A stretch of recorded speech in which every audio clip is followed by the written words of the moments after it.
This is Escape from Camp 14, Chapter 9 Analysis.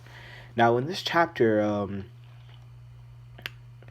Shin is starting to feel the effects of him snitching, or just him in general, him coming back from the prison and going back to normal work after his parents were not after his mother and his brother were executed. The only ones alive from his family now are his is his father, and he has other friends, you could say, but he only lives by his father now. So the now that his family has a sin on it, he decides to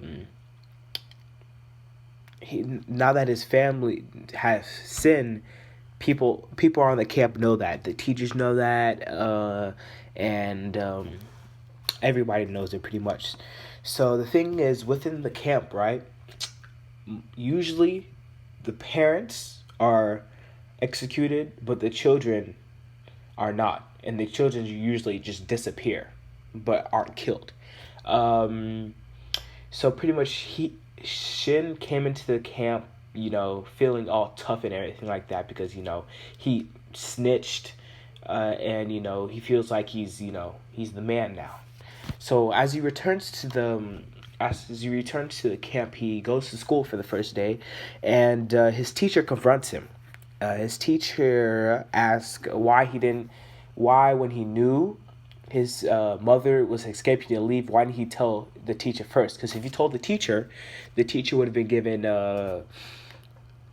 more food rations and would have probably been uh, you know given more luxuries, you could say.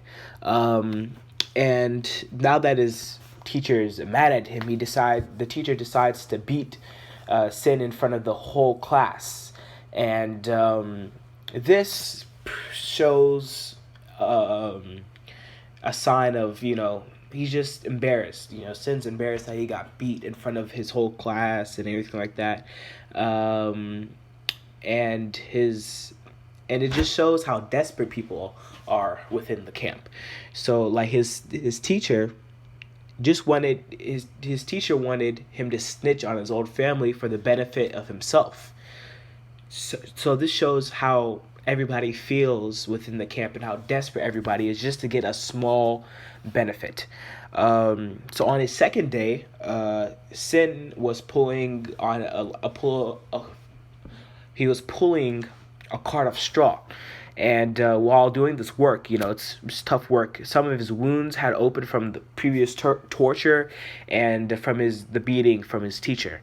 And but he doesn't want to complain, because if he does complain, it'd be showing weakness. And if you show weakness there, they just might as well, if you're not strong enough, they just kill you. So within the weeks, his friends, not friends, but his peers began to bully him, and the teacher is pretty much putting his students out to hurt Sin because of how he didn't tell him that his mother was going to escape, and now the teacher's getting his students and for them to go hurt Sin, and Sin is just not living his best life right now, and Sin was caught lagging behind on his duties, and his teacher beat him with a shovel. And so pretty much at this point of life, Sin is still hating he blamed his mother for trying to escape, and he now feels the effects of snitching. But now he also places a blame on his parents for them having him at Camp 14 and not having him outside of the camp. And he really feels he's in his feelings, you could say. But the thing is that he never considered suicide. He never considered him just ending his life. He just always stuck through, even though his life was pretty much just death. He was living death pretty much. He also has a meeting with his father, and he doesn't decide to talk at all. He just just his father sees how beaten up he is and everything like that, but Sin doesn't want to talk at all, and it doesn't seem like he wants to cut off all his connections because he doesn't know if he's being listened to or anything like that. That concludes chapter 9 analysis.